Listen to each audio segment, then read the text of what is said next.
ఈ ఉన్న నీళ్ళని అవతలకి తీసుకొని పోతుంటే గతంలో కేసీఆర్ మాట్లాడిండు, చంద్రబాబును పిలిచి దావత్ ఇచ్చిండు, జగన్ను పిలిచి దావత్ ఇచ్చిండు, రాయలసీమ రత్నావల్లసీమ చేస్తానని మా మీద నెపము.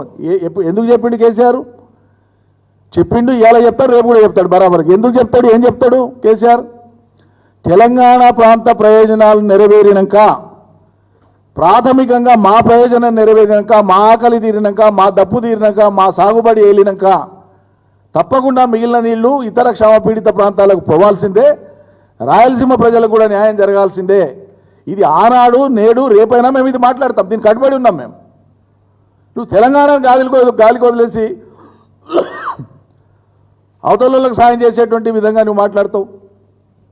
రోజు తెలంగాణను తేలిక చేసి మాట్లాడతావు, 10 ఏళ్ళ తెలంగాణను అవమానించి మాట్లాడతావు. కేసీఆర్ లేకపోతే నువ్వు ఎక్కడన్నా నాకు అర్థం కాదు. ఇది తమాషాగా ఉంది.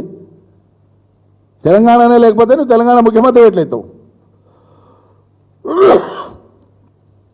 తెల్లారితే పొద్దుముక్తే కేసీఆర్ను తిట్టడమేనా పనికి మాలిన భాషతోనా? అది కూడా వయసు, అనుభవం, దక్షత ఇవేవి పరిగణలోకి రావు. అంత హేళన చేసి అంత కడుపులో తీవ్రమైన విషయంతో మాట్లాడితే కానీ నీకు అది తృప్తి జరగదా? ఎంత తీక్షణంగా గుచ్చి మాట్లాడితే అంత ఆనందపడేటట్లు. ఇది ఏం పద్ధతి? ఇది ఇదో రకమైన మానసిక రుగ్మతనే అనిపిస్తుంది, నాకు అర్థం కాదు.